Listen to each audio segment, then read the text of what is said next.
ছাত্র রাজনীতি বন্ধের দাবিতে উত্তপ্ত খুলনা প্রকৌশল ও প্রযুক্তি বিশ্ববিদ্যালয় কুয়েট। 18 ফেব্রুয়ারি দুপুরের পর সংঘর্ষে জড়ায় শিক্ষার্থীদের দুই পক্ষ।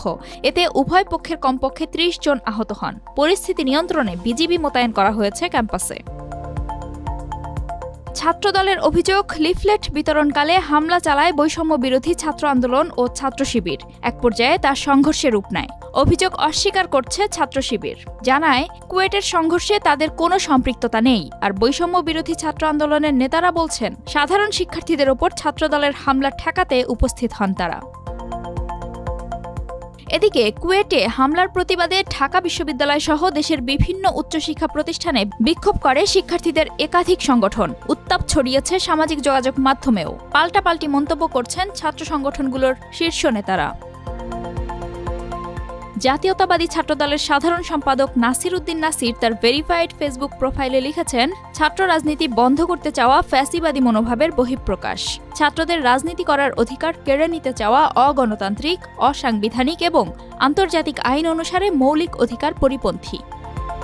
তিনি আরও লেখেন, ক্যাম্পাসে গণতান্ত্রিক পরিবেশে রাজনীতি করার সুযোগ দিলে যে কোনো ধরনের সংঘাত এড়ানো সম্ভব। কথিত সাধারণ শিক্ষার্থীদের নামে গোপন সংগঠন এবং নিষিদ্ধ ঘোষিত সংগঠনের আড়ালে বিরাজনীতিকরণের চেষ্টা করা হলে ক্যাম্পাসে গণতান্ত্রিক পরিবেশ ধ্বংস হবে। শুধু বাংলাদেশ বিরোধী গোপন নিষিদ্ধ সংগঠনগুলোর তৎপরতা বাড়বে। বাংলাদেশ ইসলামী ছাত্র শিবিরের কেন্দ্রীয় সভাপতি জাহিদুল ইসলাম তার ভেরিফাইড ফেসবুক প্রোফাইলে লেখেন, ছাত্রদলকে আমরা শত্রু মনে করি না। আমাদের লড়াই ফ্যাসিবাদের বিরুদ্ধে। তাদেরকে সরাসরি কিংবা কৌশলে অনেকবার বোঝানোর চেষ্টা করেছি। অতীত থেকে শিক্ষা নিয়ে গঠনমূলক ছাত্র রাজনীতির ধারায় ফিরে আসুন। তিনি আরও লেখেন, বন্ধুপ্রতিম সংগঠনটি আমাদের আহ্বানে সাড়া না দিয়ে বিগত ফ্যাসিস্ট ও তাদের শাহবাগী দোসরদের পরামর্শে অগ্রসর হচ্ছেন, যার প্রতিফলন আজ কুয়েটে প্রমাণিত হলো। আজকের ঘটনা আর জুলাই আগস্টে ছাত্রলীগের কর্মকাণ্ডের মধ্যে পার্থক্য কোথায়? একই পোস্টে শিবির সভাপতি লেখেন, আমরা আপনাদের শত্রু নই। বিগত সময়ে আপনাদের যতটুকু ত্যাগ, কম হোক বা বেশি হোক, তার স্বীকৃতি দিতে আমরা কৃপণতা করি না। কিন্তু আপনারা হাঁটছেন ঠিক আগের মতো উল্টো পথে। দখলদারিত্বের মনোভাব পরিহার করে শিক্ষা ও সেবামূলক ছাত্র রাজনীতির ধারায় ফিরে আসুন। আরও লিখেন, যাদের পরামর্শে অগ্রসর হচ্ছেন তারা ছাত্রলীগকে যে পরিণতি বরণ করিয়েছে আপনাদেরও একই পরিণতি করতে ছাড়বে না। শুভ বুদ্ধির উদয় হোক, নতুবা সকল ব্যর্থতা ও পরিণতির দায় নিজেদেরকেই নিতে হবে। দায় চাপানোর রাজনীতি এখন চলে না। এই প্রজন্ম যথেষ্ট সচেতন। শিবির সভাপতি লিখেছেন, বিশেষ অনুরোধ, ছাত্র শিবিরের উদারতাকে দুর্বলতা ভাববেন না। ছাত্র শিবির কোনো ব্যক্তি বা দলের পূজা করে না। এক আল্লাহর গোলাম হিসেবে শুধুমাত্র রবের কাছেই মাথা নত করে। এদিকে বৈষম্য বিরোধী ছাত্র আন্দোলনের অন্যতম নেতা আব্দুল হান্নান মাসুদ তার ফেসবুক প্রোফাইলে লেখেন, কুয়েটে ছাত্রদল নিষিদ্ধ সন্ত্রাসী সংগঠন ছাত্রলীগ স্টাইলে যে নৃশংস হামলা চালাচ্ছে, এর মধ্য দিয়ে ক্যাম্পাসগুলোতে ছাত্রদল নিজেদের রাজনৈতিক কবর রচনার পথেই অগ্রসর হলো। আরেক পোস্টে এই নেতা লেখেন, তারা রামদা দিয়ে শিক্ষার্থীদের উপর হামলা করে মানবিকতার পরিচয় দিয়েছে। ছাত্রলীগের মতো পাষাণ না যে গুলি ছুড়বে।